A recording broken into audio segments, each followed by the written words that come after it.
This is the class 12th accountancy chapter number 1 basics of partnership। आज हम partnership के बारे में पढ़ेंगे और उसके बेसिक्स को समझेंगे कि आखिर पार्टनरशिप होती क्या और उसके बेसिक्स क्या होते हैं, उसमें बेसिकली किन किन चीज़ों की आवश्यकता पड़ती है और क्यों बनाई जाती है।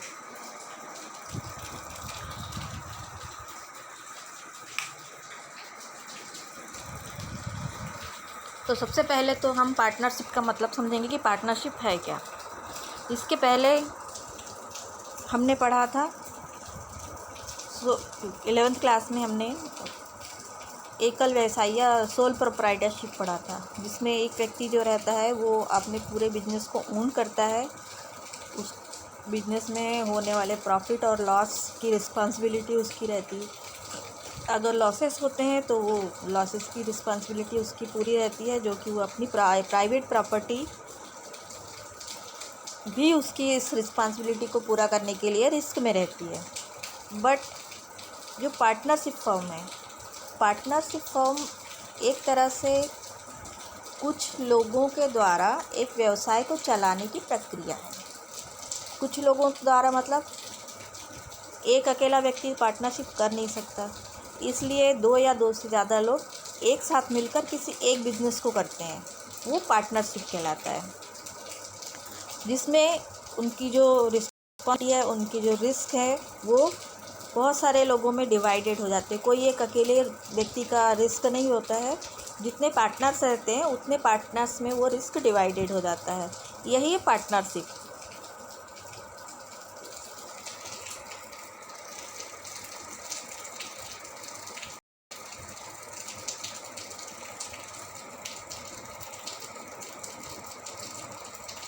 पार्टनरशिप का जो मीनिंग है वो अभी मैंने आपको बताया। पार्टनरशिप की डेफिनेशन के बारे में कहा जाता है कि सेक्शन 4 के अनुसार इंडियन पार्टनरशिप एक्ट 1932 के अनुसार पार्टनरशिप की जो डेफिनेशन है वो कुछ इस तरह है। Partnership is the relationship between person who have agreed to the share the profit of a business carried by all or any one of them acting for all। मतलब इसके अनुसार जो पार्टनरशिप है वो कुछ लोगों के बीच एक रिलेशनशिप है, इसलिए तो बिजनेस को करने के बाद जो प्रॉफिट अर्न होता है उसको बांटने के लिए, है ना। कोई बिना प्रॉफिट अर्न किए या बिना प्रॉफिट के कोई व्यक्ति कभी भी पार्टनर नहीं बनता किसी का।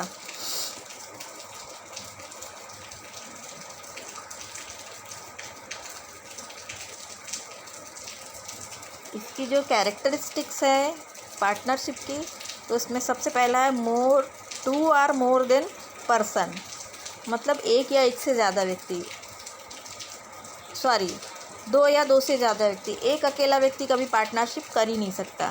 तो पार्टनरशिप करने के लिए हमेशा 2 लोगों की ज़रूरत होती है। दो मिनिमम 2 लोग और मैक्सिमम 2 या 2 से कितने भी अधिक हो सकते हैं, जिसमें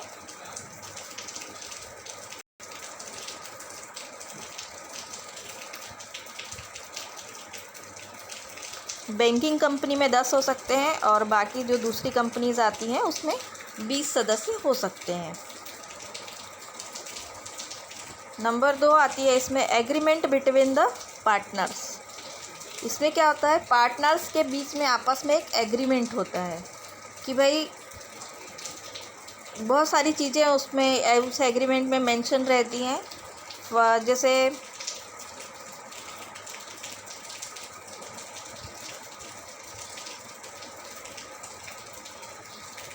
उनका जो परसेंटेज रहता है कैपिटल का, इंटरेस्ट रहता है, उनकी जो ड्राइंग कितने % निकाल सकते हैं वो रहती है।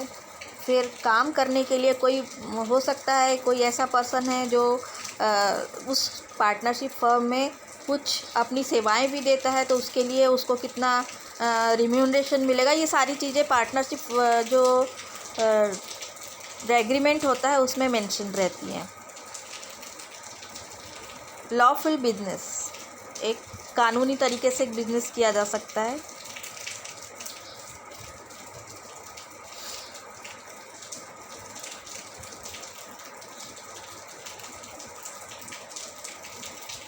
शेयरिंग ऑफ प्रॉफिट, प्रॉफिट को, वो जो एग्रीमेंट होता है पार्टनर्स के बीच में, तो उसमें जो प्रॉफिट का शेयर रहेगा वो कितना परसेंट किस किस का रहेगा, तो इसके बारे में पूरी जानकारी मेंशन रहती है। कभी कभी क्या होता है कि पार्टनर्स आपस में बराबर बराबर प्रॉफिट का शेयर करते हैं, और कभी कभी वो अपने कैपिटल के रेशो के अकॉर्डिंग अपना जो शेयर रहता है प्रॉफिट का उसको मेंशन करते हैं।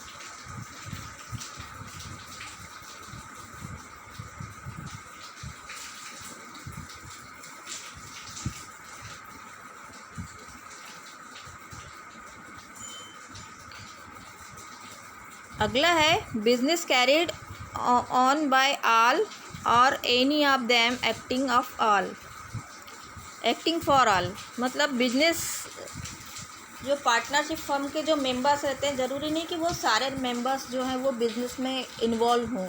बिज़नेस को चलाने के लिए हो सकता है कुछ मेंबर्स बिज़नेस को ना चलाने में किसी तरह की सेवाएं ना देते हों और कुछ अपनी सेवाएं देते हों, तो यह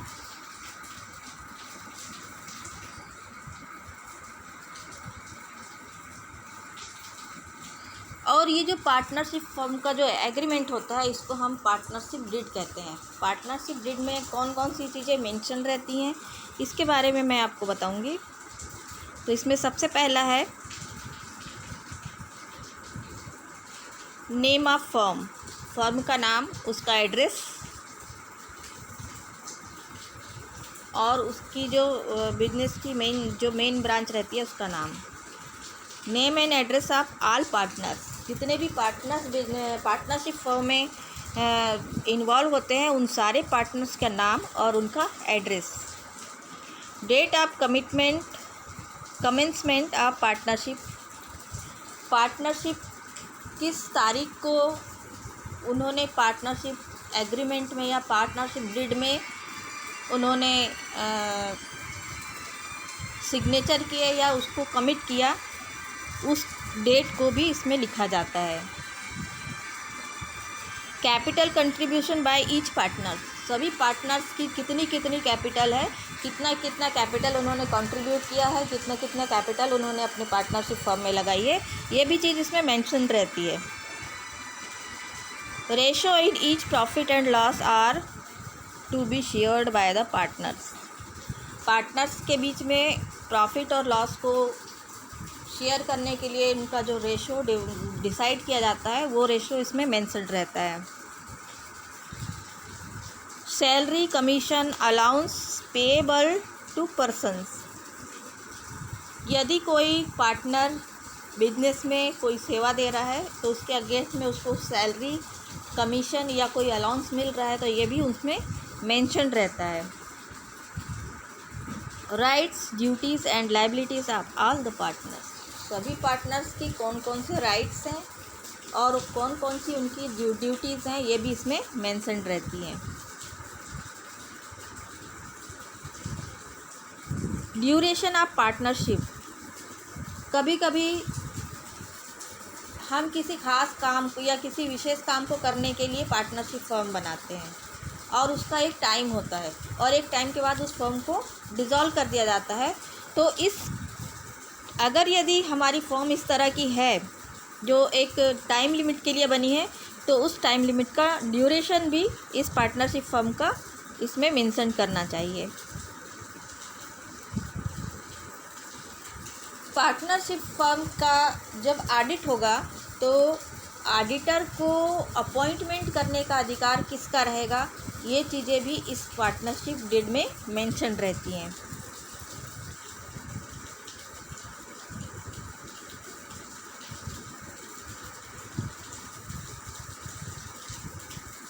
जो बिज़नेस है वो उसका जो अकाउंटिंग पीरियड है, मतलब उसका जो सालाना जो इनकम वो अपनी कैलकुलेट करते हैं, वो एक अकाउंटिंग पीरियड के अकॉर्डिंग कैलकुलेट करते हैं, और इस अकाउंटिंग पीरियड को इसमें मेंशन किया जा सकता है। बेसिकली जैसे जो हमारी जो गवर्नमेंट है उनका जो अकाउंटिंग पीरियड है 1 अप्रैल से 31 मार्च होता है, और जो हमारे जो बिजनेसमैन्स होते हैं जो दिवाली मतलब जनवरी टू दिसंबर चलाते हैं अपना अकाउंटिंग पीरियड। कुछ लोग होते हैं जिनका अकाउंटिंग पीरियड, कुछ कंपनीज ऐसी होती हैं जिनका अकाउंटिंग पीरियड जो है वो 13 महीने या 14 महीने भी हो सकता है।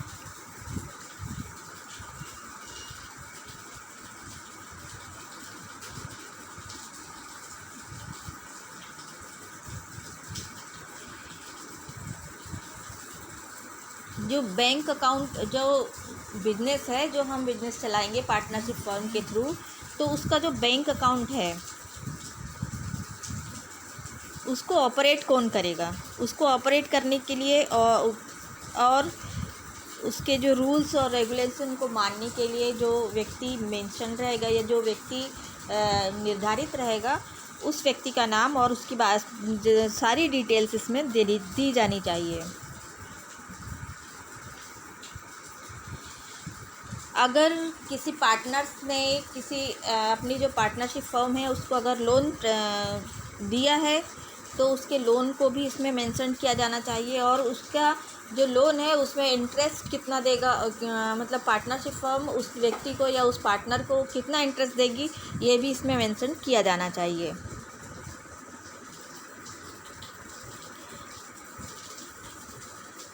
पार्टनरशिप फर्म की अगर कुछ गुडविल है तो उस गुडविल का वैल्यूएशन किस तरह किया जाएगा, ये भी इस पार्टनरशिप डीड में मेंशन होनी चाहिए।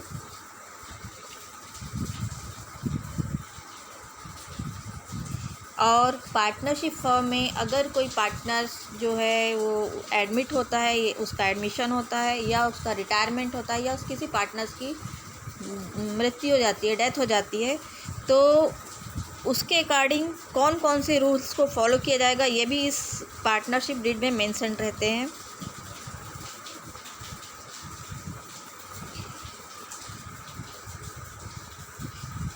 डिसॉल्यूशन के समय पार्टनरशिप फर्म में जो स्टेटमेंट ऑफ अकाउंट है वो किस तरीके से रखा जाएगा, ये भी मेंटेन रहता है इसमें।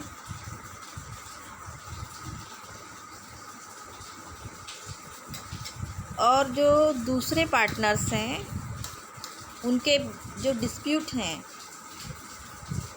किसी स्टेटमेंट को लेकर के, तो वो भी इसमें मेंशन रहते हैं।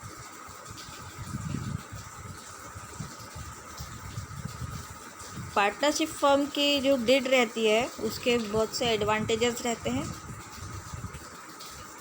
जिसमें पहला रहता है the written partnership deed play important role in avoiding dispute and conflict among the partners in future. अगर हमारे फ्यूचर में अगर पार्टनर्स के बीच में किसी तरह के कोई वाद विवाद होता है तो उसको सुलझाने के लिए पार्टनरशिप डीड जो रहती है उसका लिखित में होना ज़रूरी होता है। दूसरा है कोर्ट में एक एविडेंस के रूप में हम अपनी पार्टनरशिप डीड को जो रिटर्न में रहती है उसको हम पेश कर सकते हैं।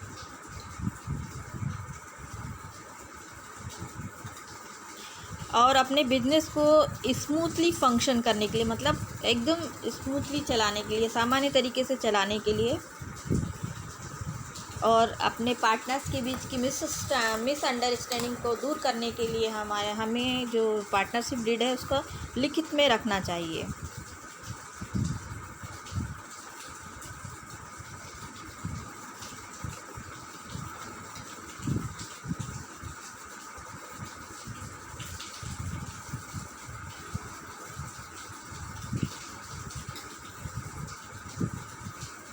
अब आते हैं हम राइट्स ऑफ पार्टनर्स के कौन कौन से अधिकार होते हैं।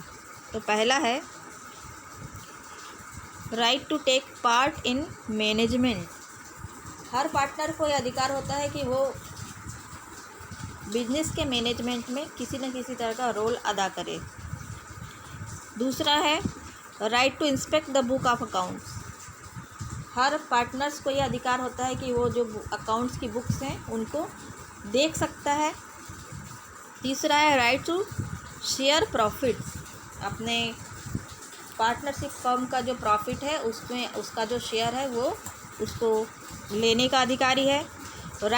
अगला है right to consulted about the matter affecting the partnership business.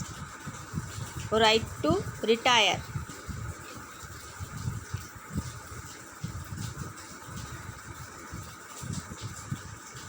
अपने बिजनेस के बीच में अपने जो पार्टनरशिप फर्म है उसमें जो पार्टनर्स हैं उनके बीच में अगर कोई मैटर है जो पार्टनरशिप बिजनेस को अफेक्ट करता है तो उसके बारे में वो आपस में बातचीत कर सकते हैं।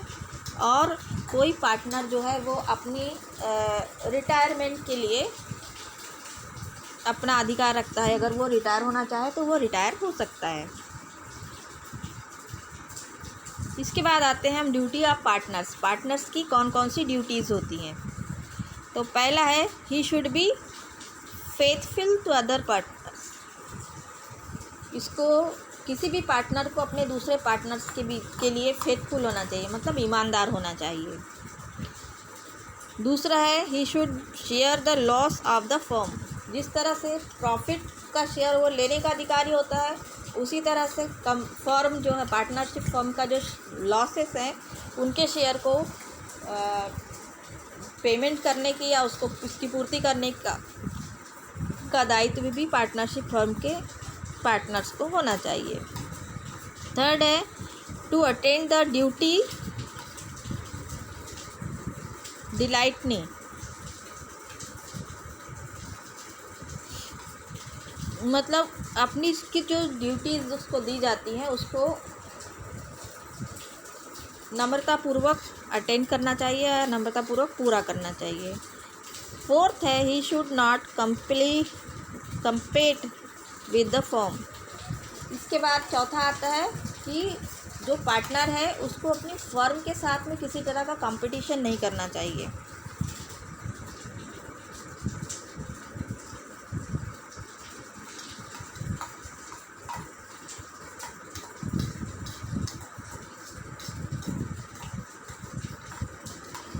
Preparation of profit and loss appropriation account. Partnership firm में profit and loss appropriation account किस तरह से बनाया जाएगा।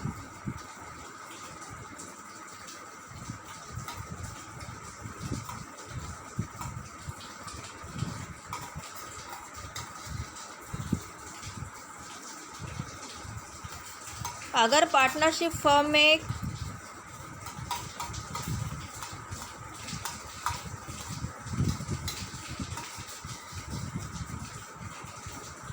सभी जितने भी एक्सपेंसेस हैं वो हम प्रॉफिट एंड लॉस अकाउंट में शो कर देते हैं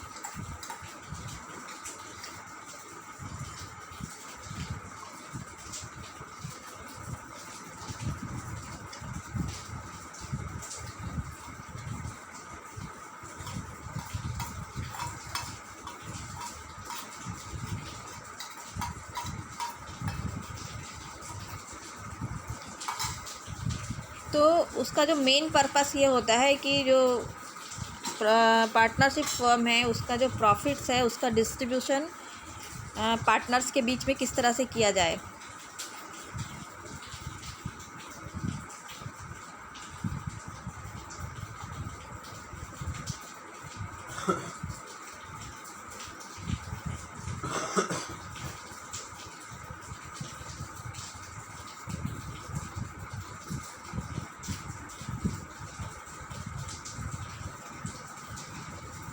इसके लिए कुछ जनरल एंट्रीज़ हैं जो कि हमें पास करनी पड़ती है।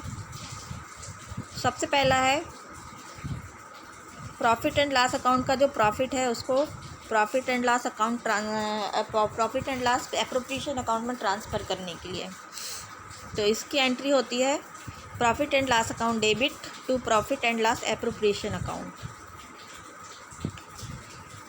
दूसरी है इंटरेस्ट ऑन कैपिटल की एंट्री।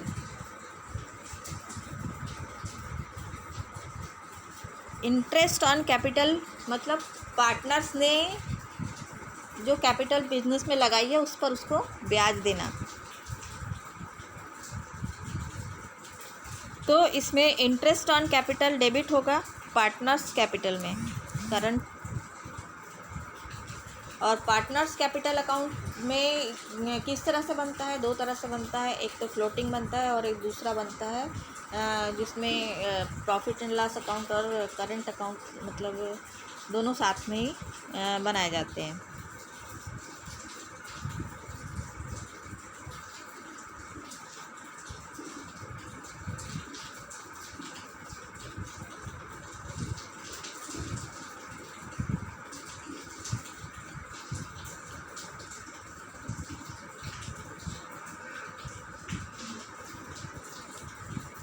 तो इसकी जो इंटरेस्ट ऑन कैपिटल की पहली एंट्री बनती है interest on capital to partners capital account, और दूसरी एंट्री बनती है profit and loss appropriation account debit interest on capital account debit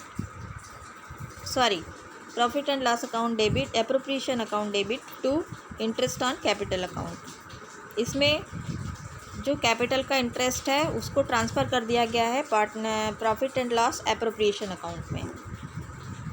फिर आते हैं हम सैलरी और कमीशन जो कि पार्टनर्स को पेड करना है उसके लिए। तो पार्टनर सैलरी और commission account debit to partners capital account. ये जो पार्टनर की सैलरी और कमीशन है इसको हम पार्टनर्स कैपिटल अकाउंट में ट्रांसफ़र कर देते हैं। फिर आते हैं हम ट्रांसफ़र टू रिज़र्व।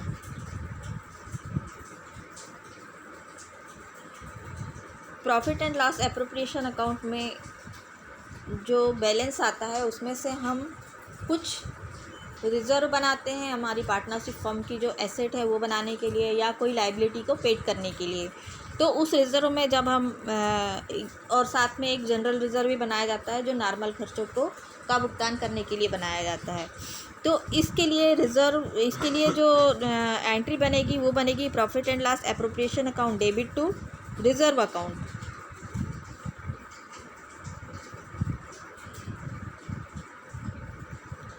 उसके बाद क्या होता है, कई बार जो पार्टनर्स रहते हैं वो पार्टनरशिप फर्म से अपनी ज़रूरत के लिए कभी पैसे या कभी किसी सामान को निकालते हैं या लेते हैं, तो वो कहलाता है ड्राइंग। और इस ड्राइंग पर उनको अगर उन्होंने पैसे लिए हैं या कुछ सामान लिया तो उस पर उनको इंटरेस्ट पेड करना पड़ता है। तो जब हम पार्टनर्स के ऊपर इंटरेस्ट चार्ज करते हैं तो उसके लिए एंट्री बनती है partners capital account debit to interest on drawing account. अब ये जो आहरण है, इसको ड्राइंग को हिंदी में आहरण बोला जाता है। तो जो आहरण है उस पर जो इंटरेस्ट आया उस पर जो इंटरेस्ट हमने लगाया तो वो इंटरेस्ट जब पार्टनरशिप फर्म के पास आया तो इस फर्म में इस इंटरेस्ट को वो partnership profit and loss appropriation account में ट्रांसफ़र कर देगी। तो इसकी एंट्री बनेगी interest on drawing account debit to profit and loss appropriation account.